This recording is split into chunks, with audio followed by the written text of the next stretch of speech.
Welcome back to another episode of Patently Clear with Graham Archer. So Graham, in this episode we're looking at filing strategies. Now there's not really just one way to file a patent, is there? It could depend on your invention, your business, and even your kind of long-term goals. So where should we start? Yeah, that's exactly right. There are lots of strategies. We're not going to list every single option, but I can talk you through some of the key factors inventors and businesses should be thinking about, and a few of the common approaches we see in practice. Okay, perfect. So what's the first big decision we should make? One of the earliest questions is, do we do a pre-filing search or not? Remember, to get a patent, your invention is judged against the prior art. That's everything that's already in the public domain. So knowing what's out there before drafting your application is really valuable. Otherwise, you might spend a lot of time and money preparing arguments against the wrong prior art. Okay, so the search gives you a sort of clearer picture before you sort of lock things in. Exactly. In most cases, it's useful to know what documents the Patent Office are likely to find. But, and this is a big but, if your main motivation is just to get a pending application quickly, maybe for investor discussions, you might prefer to file without that detailed knowledge. A search might reveal your patent is going to be narrow, which isn't always the message you want right away. Okay, so that's the searches, and then what about preparing the actual application? That's the heart of the process. As a general rule, the more time and detail you put into an application, the stronger it's going to be. But there's a balance. Drafting time costs money, both yours and your attorney's. If it's a groundbreaking invention that's central to your business, then invest heavily in drafting. If it's just one of many in a wider portfolio, a more modest budget may be sensible. Okay, well that makes sense. Now I've heard that the UK is often the starting point for filing. Why is that? Yeah, we often file first in the UK.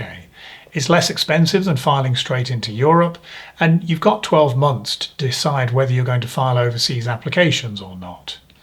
Also, in the UK, you don't have to request a search straight away. You can wait up to a year. That said, it can be very useful to request an early search from the UK Patent Office because their feedback helps you refine your strategy and gives you early reassurance as to the kind of patent you might get. Also, the UK Patent Office fees are not very expensive and offer excellent value for money for a first search. Okay, and then what about the European Patent Office?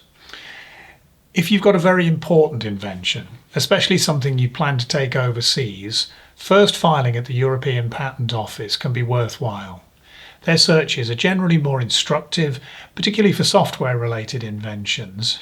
And if you go via the European Patent Office, you get the search you're going to need for your international application earlier than you usually would. Okay, so after that first year, what happens then? 12 months in, you decide whether you want to expand your protection overseas. If you're a UK company selling only products in the UK, you might just stick to a UK patent. But if you have customers abroad, or you might license to partners overseas, then you'd look to international filings. Okay. Could you give us some examples of real strategies? Say I was a startup business. Sure. A typical startup strategy is do a pre-filing search, file at the UK IPO with early search and examination requests, and then if the UK Patent Office sends you a positive looking initial search and examination report, respond quickly. If you can get a UK application granted, then that's proof that you've got something patentable. Then you can take your time with overseas applications, letting them run at their natural pace as the business grows and funding improves. Okay, so that's startup. So what if I already have a patent portfolio? So companies with existing portfolios might take a more standard invention strategy.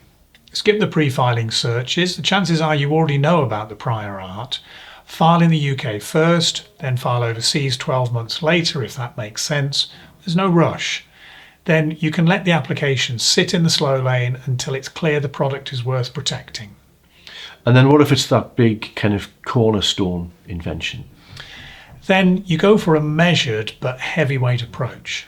Do the pre-filing search, draft in detail, definitely request search and examination on filing, and maybe even start at the European Patent Office. There's no need to rush, but invest properly, because this could be the foundation of your business. But it sounds like the strategy isn't necessarily fixed. Is that right? No, that's really important. Strategies can and should change as things unfold.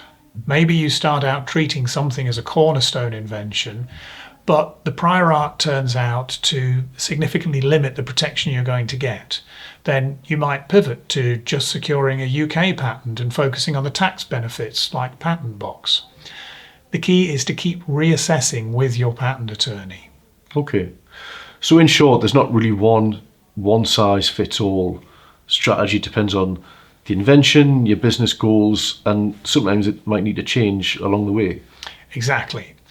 The important thing is to know your options, weigh the costs and the benefits, and keep your strategy under review. Okay, thanks, Graham.